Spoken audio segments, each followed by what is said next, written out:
Good morning, everybody. Hope your Monday's off to a great start.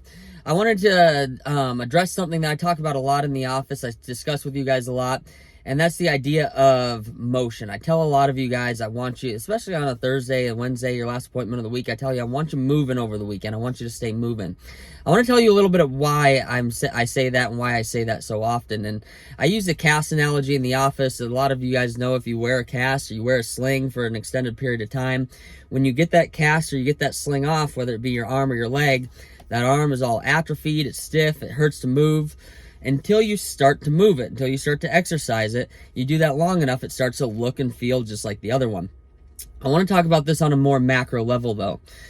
It wasn't until about 100 years ago, about the early 1920s, to where automobiles were invented, to where we were moving everywhere. Walking, running, jogging, just to get to the grocery store, we had to move a lot more. Now with the invention of the automobile, especially to where technology's gone now, to where we have beautiful climate-controlled cars that get us wherever we need to go, we have to actually drive to a gym for an hour a day to get exercise. That wasn't a thing 100 years ago. So we've lost this concept, this idea of motion, which is really a pinnacle concept when it comes to your health. People who stop moving, their health declines. There's no if, ands, or buts about it. If a person is not moving anymore, their health is going to decline. And that's for a couple of reasons. Your body, your spine, your spinal cord were designed to move. Your joints, your knees, your ankles, they're all designed to move. When we stop moving them, they start to wear out. We start to get arthritic conditions. We get things like osteoarthritis. And a lot of you guys, that's what you're dealing with in your spine, and that's what brought you into the office in the first place.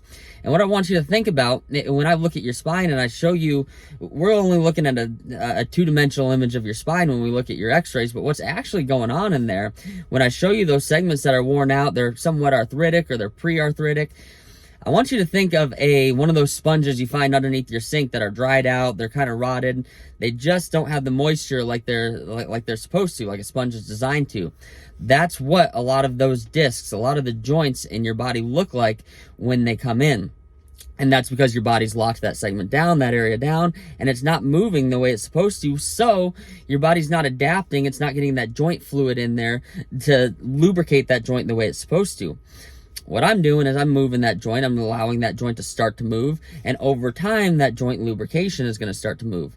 However, we need your body moving at the same time. If you're coming into the office, you sit at a desk all day and we adjust that segment and you never move again, your body's never going to adapt. We need your body to constantly be adapting to motion. So we need to keep those discs moving. We need to keep those joints moving. An arthritic joint, all osteoarthritis is, and doctors will throw around this term. They say, I have arthritis.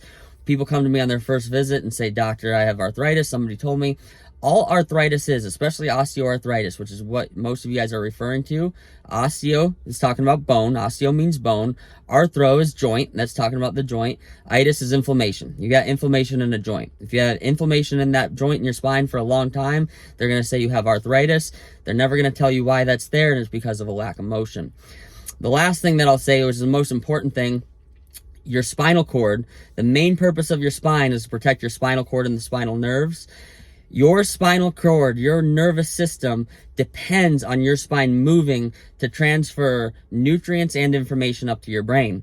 So when we're not moving, our brains aren't working as well. Our nervous system's not working as well. Our communication system, our heart, our lungs, our digestive organs, not because of exercise, but because our spine depends on our spinal cord depends on our spine moving to get nutrients, to get information through that spinal cord to the brain, out through the nerves.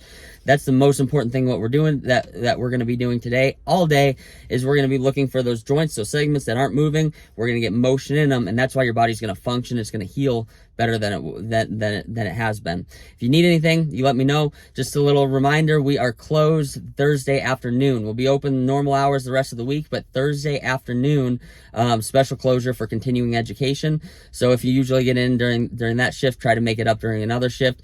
Tuesday afternoons tend to be, if you're looking always to get in and out of the office, are always our goal anyway. Tuesday afternoons tend to be the shift that it's easiest to get people in and out. It's just the least busy shift. So we're open 2 to 5 Tuesday afternoons. If you need to reschedule, I recommend that's a good idea. Hope you guys all have a great day. I look forward to seeing you soon. Bye-bye.